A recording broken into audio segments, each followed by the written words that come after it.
southern part of Texas, in the town of San Antone, there's a fortress all in ruins that the weeds have overgrown. You may look in vain for crosses, and you'll never see a one. But sometimes between the setting and the rising of the sun, you can hear a ghostly bugle, and the men go marching by. You can hear them as they answer to that roll call in the sky. Colonel Travis, Davy Crockett, and 180 more. Captain Dickinson, Jim Boyd, present and accounted for. Back in 1836, Houston said to Travis, get some volunteers and go fortify the Alamo. Well, the men came from Texas and from old Tennessee, and they joined up with Travis just to fight for the right to be free. Indian scouts with squirrel guns, men with muzzle loaders, stood together heel and toe to defend the Alamo. You may ne'er see your loved ones, Travis told them that day.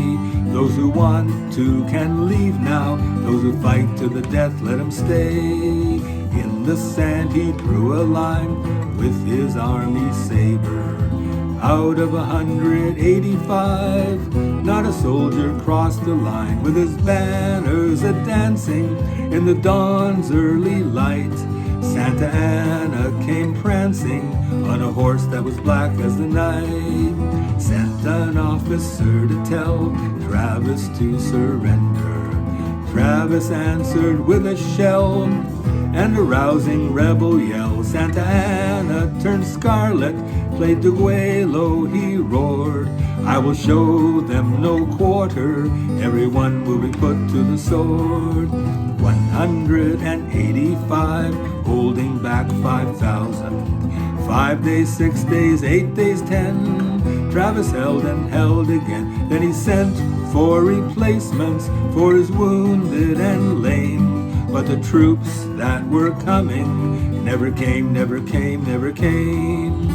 Twice he charged and blew recall on the fatal third time. Santa Anna breached the wall, and he killed them one and all. Now the bugles are silent, and there's rust on each sword, and the small band of soldiers lie asleep in the arms of the Lord. In the southern part of Texas, near the town of San Antone, like a statue on his pinto, rides a cowboy all alone. And he sees the cattle grazing where a century before Santa Anna's guns were blazing and the cannons used to roar. And his eyes turn sort of misty and his heart begins to glow. And he takes his hat off slowly to the men of the Alamo, to the 13 days of glory at the siege of the Alamo.